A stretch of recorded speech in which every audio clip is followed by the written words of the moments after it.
con el comentario del ingeniero José Blandón Castillo, internacional. Buenos días, Fernando. Oiga, su amigo PPK tuvo que salir de la mitad del gabinete y hacer otro gabinete porque se le estaban espantando los ministros. Nueve nuevos ministros. 9 nuevos ministros, exactamente. En Perú. Oiga, es un trabalengua. fíjese que usted habla de Nicaragua. Cuando mataron a Pedro Joaquín, fue, digamos, el punto más culminante de la la caída de Somoza. Pero será el asesinato de otro periodista, ahora norteamericano, el que definitivamente selló esa tiranía.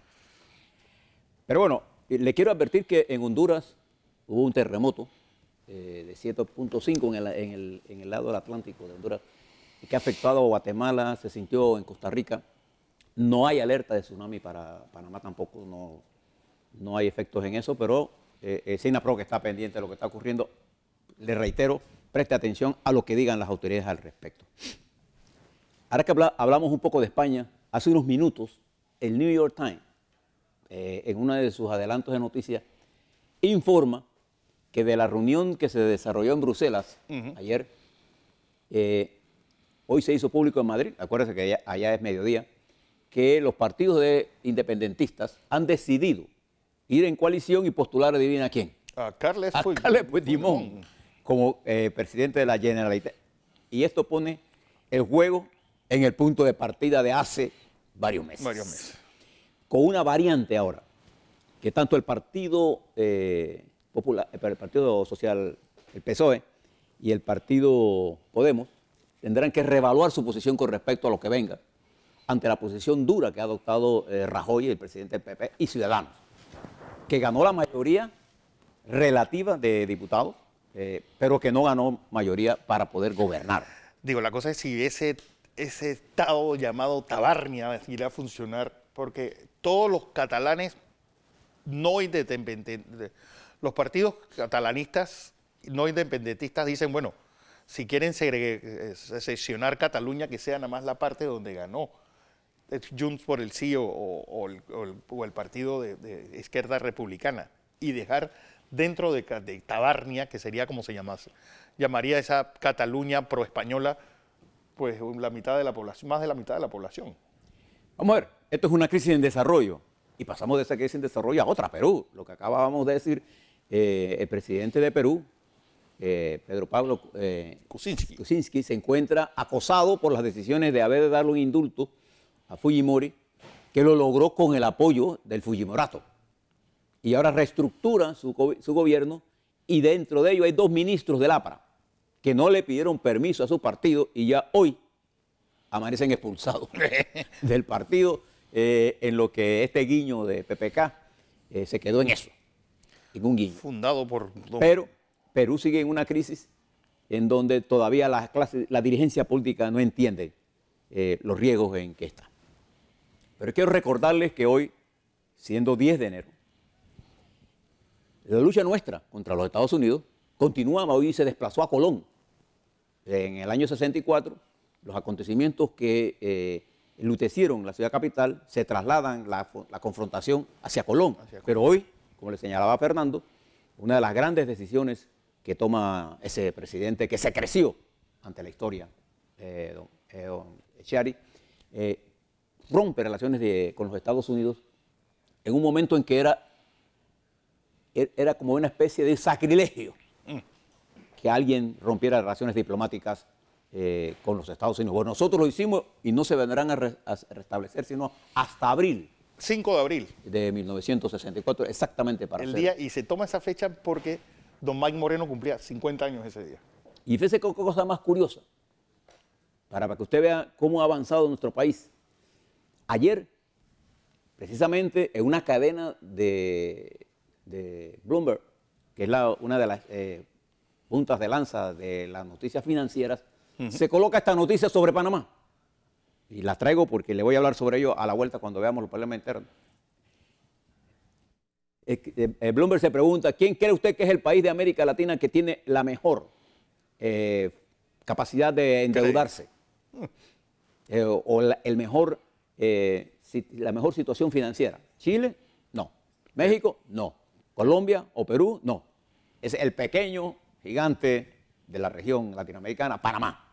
Y pone a Panamá como el país de mejor capacidad para endeudarse porque el costo del dinero es más barato y señala algunas cosas, entre ellos una mejoría en los ingresos tributarios, una mejoría de nuestra relación del déficit corriente, que es de apenas 1%, una relación deuda-patrimonio con respecto al Producto Interno Bruto, y eso hace de Panamá uno de los países más atractivos para la inversión directa extranjera en nuestro país.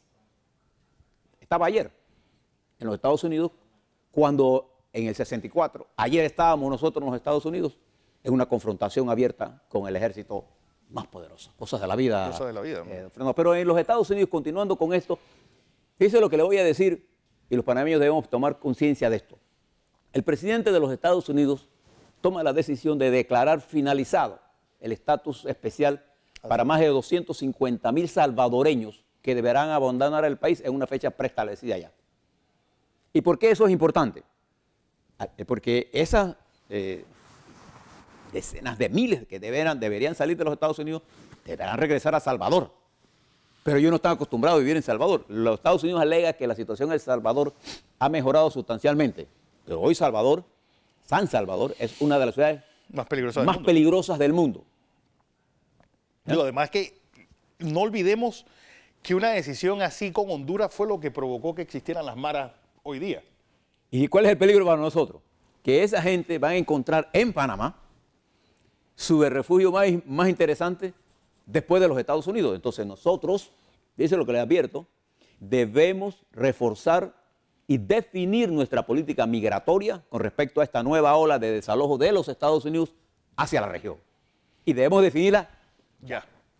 Esto está ocurriendo en este momento en los Estados Unidos y en forma inusual, producto de esta drástica decisión en los Estados Unidos, el presidente Trump se reúne en la Casa Blanca con cámara abierta por un periodo prolongado, nunca visto en la Casa Blanca, con senadores republicanos y demócratas, y se pasa en vivo las discrepancias entre los republicanos y los demócratas y entre el presidente. Y el presidente Trump, para asombro del mundo, toma posiciones muy conciliadoras. Muy conciliadoras. No, mándeme la ley migratoria, la que usted me mande yo la firmo. Trump hace así. A lo mejor cuando le viene no firma nada.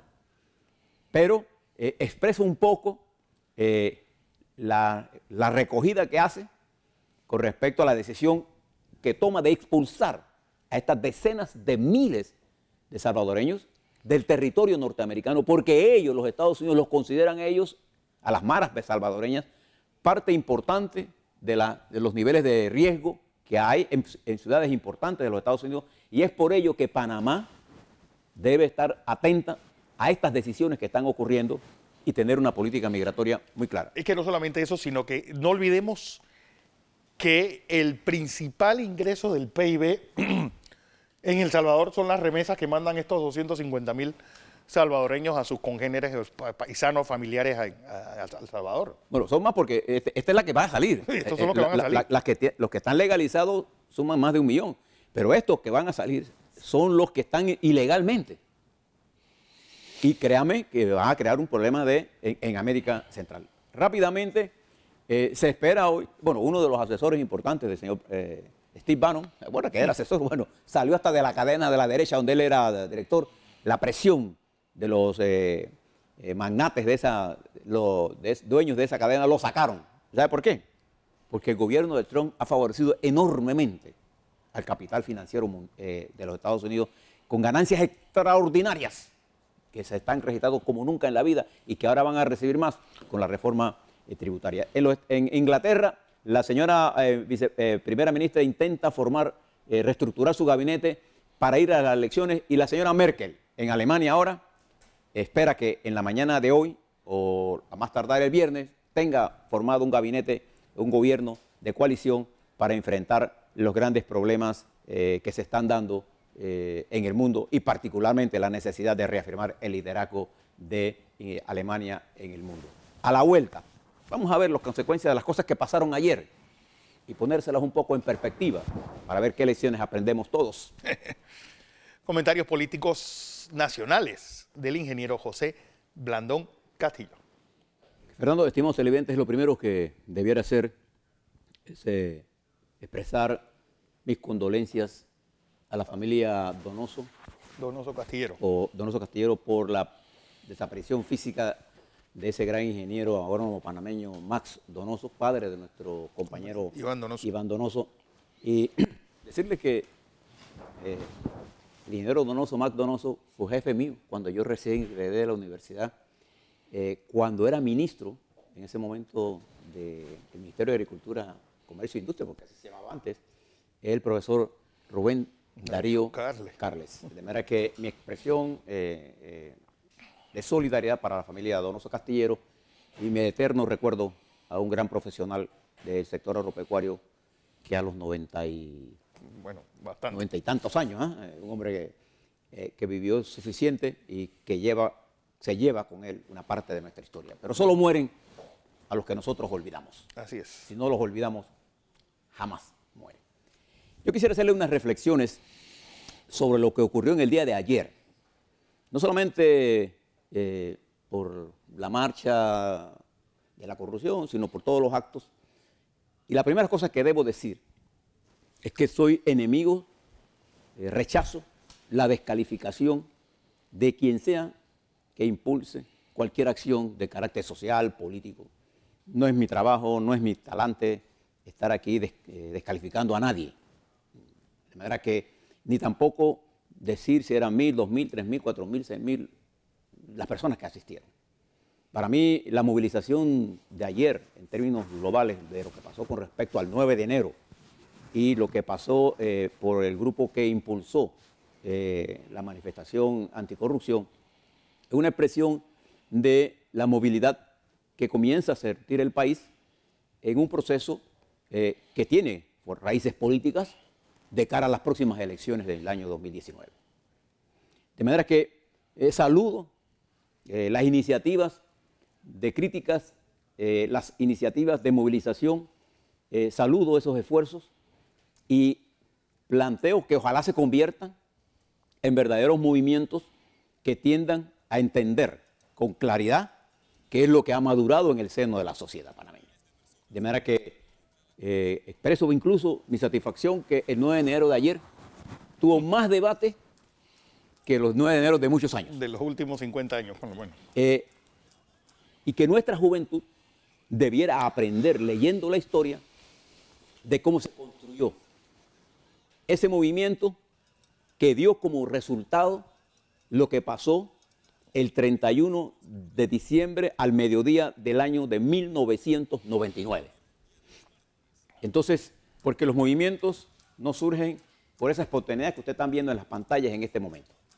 Entonces, al no entrar en esa discusión de cuántos estaban, sino entender que hay una movilización que tuvo como la característica muchos muchachos con muchas consignas disímiles. Entonces entra ahora mi consideración de carácter cualitativo. Una manifestación, independientemente del número que sea, está definida por sus consignas. Y una de las cosas que usted vio en la pantalla y que vio ayer, en esa manifestación, contrario a lo que vio en el 9 de enero, allá había una sola consigna: la lucha anticolonial y la necesidad de profundizar los cambios en la sociedad.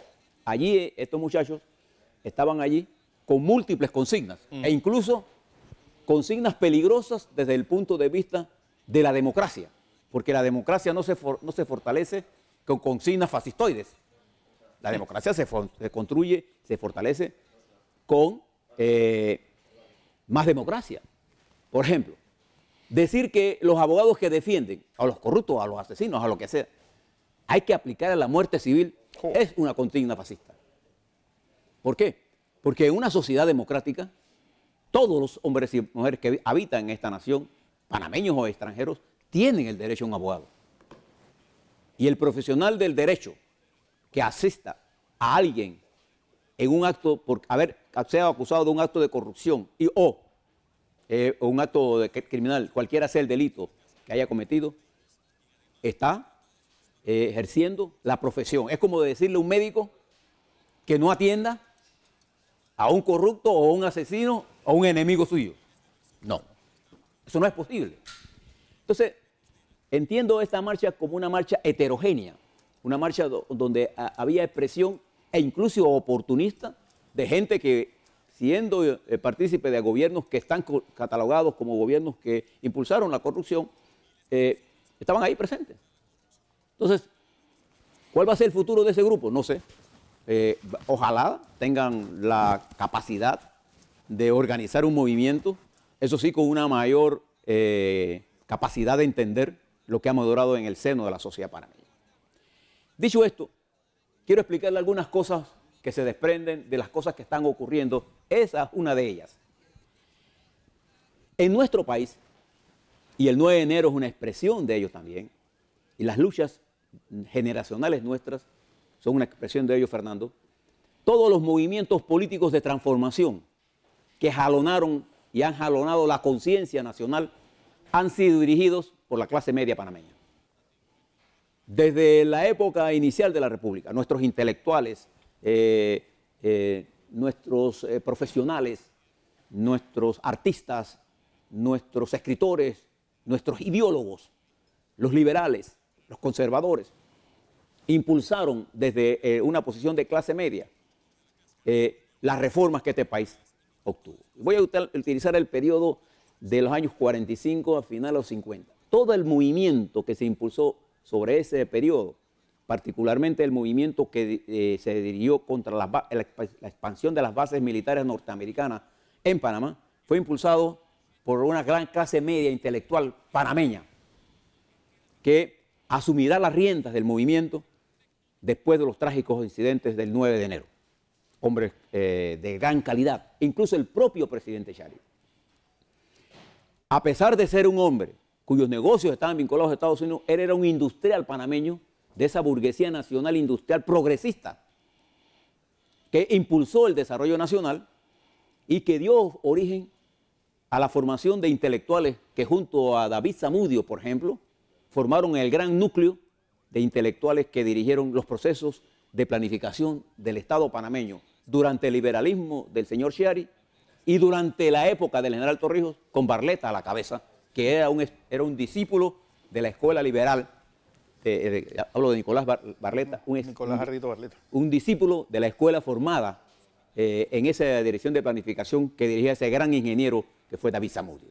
De manera que en nuestro país ha sido la clase media panameña la gestora de las grandes transformaciones de nuestra sociedad. Lo que ha sucedido es que durante los últimos años, al bajar las banderas ideológicas, los partidos políticos panameños, la clase media no ha tenido un nivel de beligerancia política para incluso participar y replantearse algunas cosas importantes que el país requiere.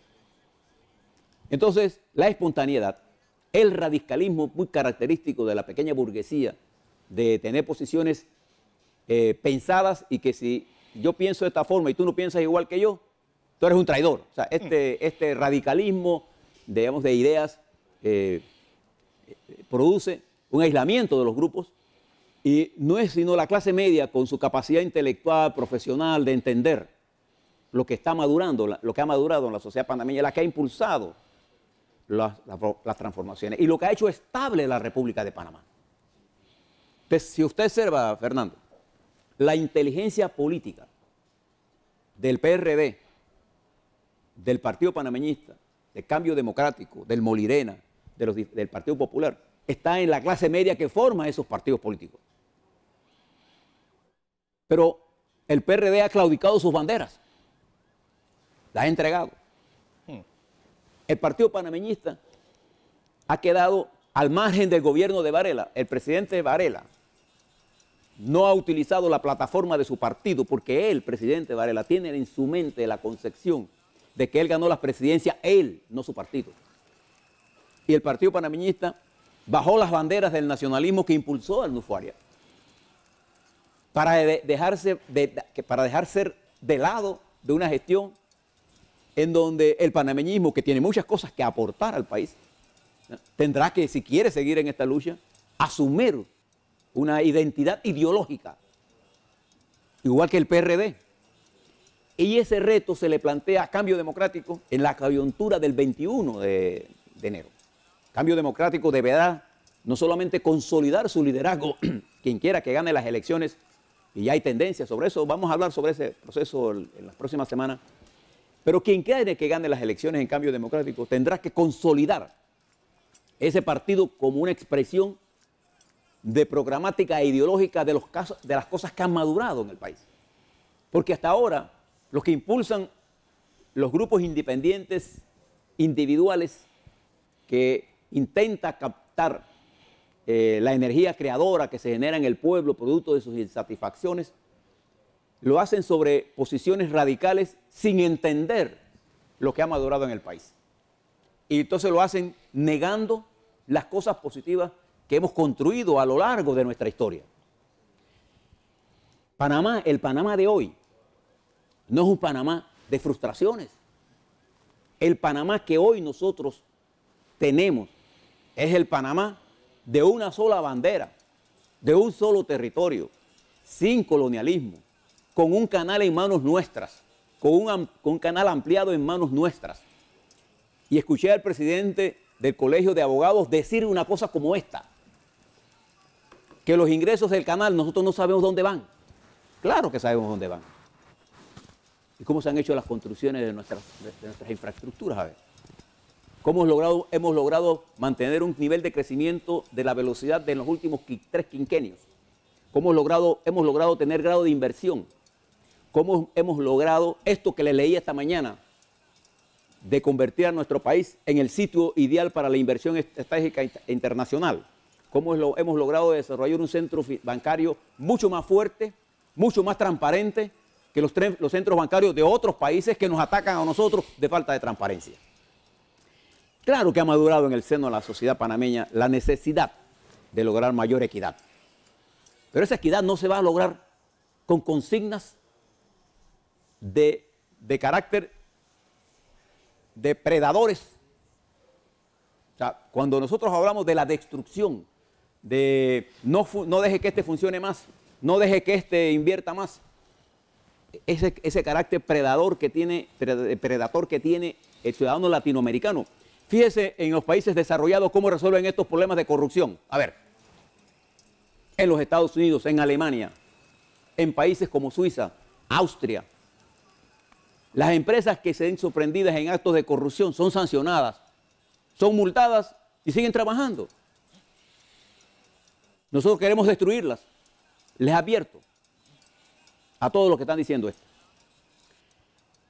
En Panamá hemos encontrado hechos que deben ser investigados, como este caso de Odebrecht, por ejemplo. Y nosotros hemos sido partidarios desde este canal de que se hagan las investigaciones correspondientes con respeto a la ley y a la Constitución de la República. Y hemos avanzado en eso. La Procuraduría nos informó hace unos días de otra investigación, en el caso Blue Apple, en donde un grupo de compañías constructoras llegó a acuerdos porque se habían cometido actos ilegales. ¿Y qué vamos a hacer? Vamos a desacreditar esas compañías y les vamos a impedir que sigan trabajando en este país. En el mundo, a diario, multinacionales son sorprendidas en actos de corrupción. Las tabacaleras, los bancos, las tecnológicas, las industrias tecnológicas, los automóviles, las empresas de seguro, en fin. Y vamos a dejar de tener contacto nosotros con Goldman Sachs, con las grandes corporaciones financieras del mundo. No. Y ellas son condenadas por actos de corrupción multimillonarios. Entonces, la lucha contra la corrupción debe estar situada en un nivel más alto para entender el problema en su conjunto. La lucha contra la corrupción exige, por ejemplo, una educación apropiada para todos nuestros jóvenes y particularmente las escuelas públicas. ¿Cómo podemos tener ciudadanos íntegros, plenos, si no tenemos una educación? ¿Usted vio allí alguna lucha con la reforma educativa? No. Necesitamos una reforma sanitaria que nos permita dejar que las farmacéuticas estén especulando con el costo de las medicinas. ¿Usted vio algo de eso ahí? Necesitamos una política económica dirigida hacia los indígenas que los rescate de la marginalidad y no sea a través del paternalismo pernicioso que lo hace ser pobre eternamente. Necesitamos una política para el sector campesino marginal. Necesitamos una política para que la mujer, particularmente la mujer joven, indígena, campesina y de los barrios marginales, se incorpore al desarrollo. Una política para rescatar a las decenas de miles de jovencitas nuestras que han sido embarazadas y que hoy se quedan en sus casas creando hijos, entrando al círculo de la pobreza. Necesitamos una política exterior que nos permita tener el Estado con la capacidad de defender lo que hemos construido. Pero esto es un país con amplias perspectivas. Este no es un país para entregárselo a los radicalistas o a los marginados. Y aquí voy al siguiente llamamiento al sector empresarial de este país. Estamos en medio no solamente de una lucha política, estamos en medio de una lucha por el control económico del país. Son los grandes magnates los que están impulsando todas estas cosas. Son las grandes familias, como la familia del Grupo Mota, por ejemplo, interesadas en el control monopólico de los intereses del país, los que impulsan esta lucha. Y me recuerda en el año de 1968, cuando la oligarquía panameña se dio el tupé de dirimir estas cuestiones en estos niveles, en donde ellos desde sus periódicos y sus televisoras acusaban a los demás de corrupción. Y lo que produjeron fue una ruptura del orden institucional con el surgimiento de las Fuerzas Armadas, en este caso de la Guardia Nacional, como fuerza dirimente del conflicto político y dio origen a las transformaciones sociales que encabezó el general Omar Torrijos cuando él logró consolidar el liderazgo que él representaba dentro de la Guardia Nacional. Entonces, hoy, sectores importantes de la burguesía financiera nacional impulsan una lucha soterrada para una confrontación, para ellos quedarse con todo el poder. Entonces, les llamo la atención porque se está incrementando la lucha social, la lucha de clases. Lo que ustedes vieron en el día de ayer es el inicio de la confrontación de la lucha de clases, en donde los radicales van a tener la capacidad de callar a los que piensan que es mejor tumbar al gobierno y ya veremos qué pasa. No.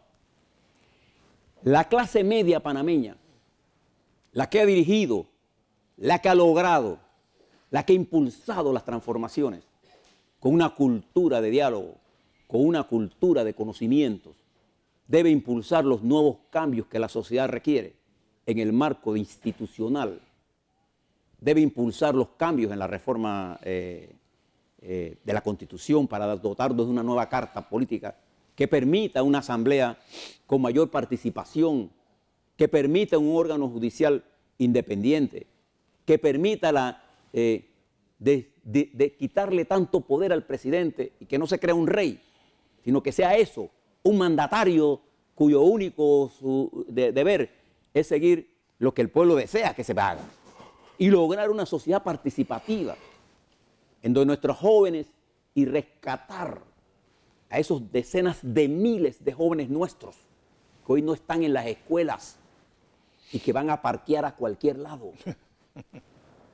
Entonces no se trata de ir a parquear para bailar y gritar, se trata de militar y hacerlos pensar que ellos son la fuerza de transformación. Yo tengo un profundo cariño y respeto por la juventud panameña, pero esa juventud nuestra necesita de la orientación de sus nuevos dirigentes, necesita de entender lo que está ocurriendo, necesita de darse cuenta que el mundo en general está cambiando.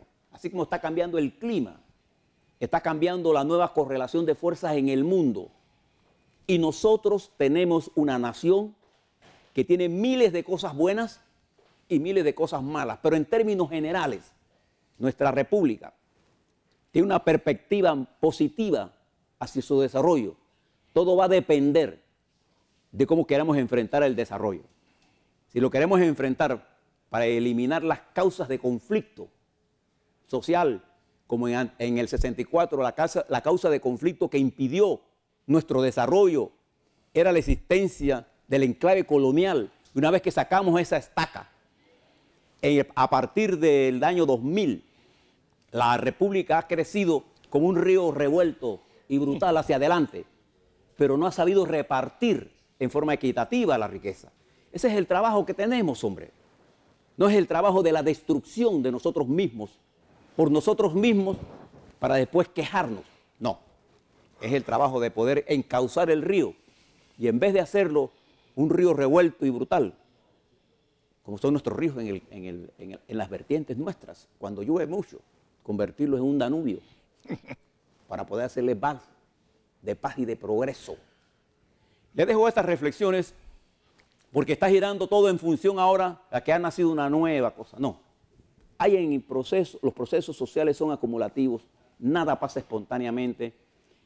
La burguesía, los intelectuales que no entienden las cosas desde el punto de vista, no concatenan los hechos, puedan pensar que ha llegado un cambio radical. No, habrá que ver si lo que pasó ayer tiene continuidad. Para que las cosas tengan continuidad, tienen que tener esencia. Hoy los partidos políticos representan una mayor fuerza. Todos los partidos políticos juntos suman más de 1 millón de votantes. Son fuerzas hegemónicas, lo que pasa es que son fuerzas dormidas, que entregaron sus banderas de reivindicación al oportunismo político. Eso es un precio que podríamos pagar alto si las nuevas dirigencias de esos colectivos y la sociedad y la clase media no entienden que ha llegado el momento de actuar. Así es.